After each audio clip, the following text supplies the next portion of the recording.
Kasaragod പെർളയിൽ 7ാം class വിദ്യാർത്ഥിയെ വീട്ടിൽ തൂങ്ങി മരിച്ച നിലയിൽ കണ്ടെത്തി. ഭദ്രംപള്ളയിൽ താമസിക്കുന്ന പത്തനംതിട്ട അടൂർ സ്വദേശികളായ പ്രകാശൻ, സുനിത ദമ്പതികളുടെ മകൻ ശ്രീഹരിയാണ് മരിച്ചത്. മാതാപിതാക്കൾ പുറത്തുപോയ സമയത്തായിരുന്നു ദാരുണമായ സംഭവം. കാസർഗോഡ് ബദിയടുക്ക പോലീസ് സ്റ്റേഷൻ പരിധിയിലെ പെർള ഭദ്രംപള്ളയിലാണ് നാടിനെ നടുക്കിയ സംഭവം നടന്നത്. ഭദ്രംപള്ളയിലെ അബ്ദുള്ളക്കുഞ്ഞിയുടെ റബ്ബർ തോട്ടത്തിൽ ടാപ്പിംഗ് തൊഴിലാളികളായ പ്രകാശൻ, സുനിത ദമ്പതികളുടെ 12കാരനായ മകൻ ശ്രീഹരിയെയാണ് ക്വാർട്ടേഴ്സിനകത്ത് തൂങ്ങി മരിച്ച നിലയിൽ കണ്ടെത്തിയത്. പെർള ബൺബത്തടുക്ക AUP സ്കൂളിലെ 7ാം ക്ലാസ് വിദ്യാർത്ഥിയാണ് ശ്രീഹരി. ഞായറാഴ്ച ഉച്ചയ്ക്കായിരുന്നു സംഭവം. മാതാപിതാക്കൾ സാധനങ്ങൾ വാങ്ങാനായി പുറത്തുപോയ സമയത്ത് ശ്രീഹരിയും മറ്റു 2 സഹോദരങ്ങളും ക്വാർട്ടേഴ്സിനുള്ളിൽ കളിച്ചുകൊണ്ടിരിക്കുകയായിരുന്നു.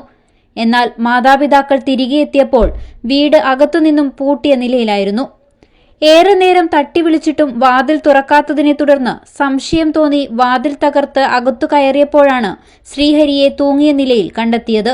ഉടൻ തന്നെ ആശുപത്രിയിലെത്തിച്ചെങ്കിലും ജീവൻ രക്ഷിക്കാനായില്ല.